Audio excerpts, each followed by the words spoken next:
Welcome to హైకో properties. ఇప్పుడు మీరు చూస్తున్న ఈ హౌస్ వచ్చేసి 230 గజాల్లో ఉన్నటువంటి హౌస్ అండి. ఇది మనకి ఇది నార్త్ ఫేస్ హౌస్. ఇది రాంపల్లిలో located resale house. 9 years old house అండి. ఇది మనకు చూడొచ్చు 230 గజాల్లో మనకి 1200 SFT వరకు కన్స్ట్రక్షన్ చేశారు. మొత్తం కూడా పార్కింగ్ ఏరియా ఇచ్చారు, చాలా బాగా వచ్చిందండి. మంచి పార్కింగ్ ప్లేస్ అంతా ఉన్నది.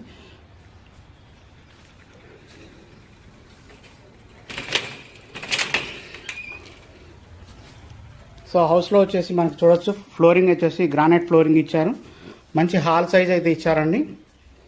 9 years అయినా కూడా ఓనర్ దగ్గర ఉండి కట్టించుకున్న ఇల్లు కాబట్టి కొంచెం చాలా నీట్గా మెయింటైన్ చేస్తున్నారండి. ఇది పూజా రూమ్, కిచెన్ అన్నీ సఫిషియెంట్గా వచ్చినాయండి. 2 BHK హౌస్ అనేది. ప్రైస్ విషయానికి వస్తే మనకి 1,30,00,000 చెప్తున్నారు. నెగోషియబుల్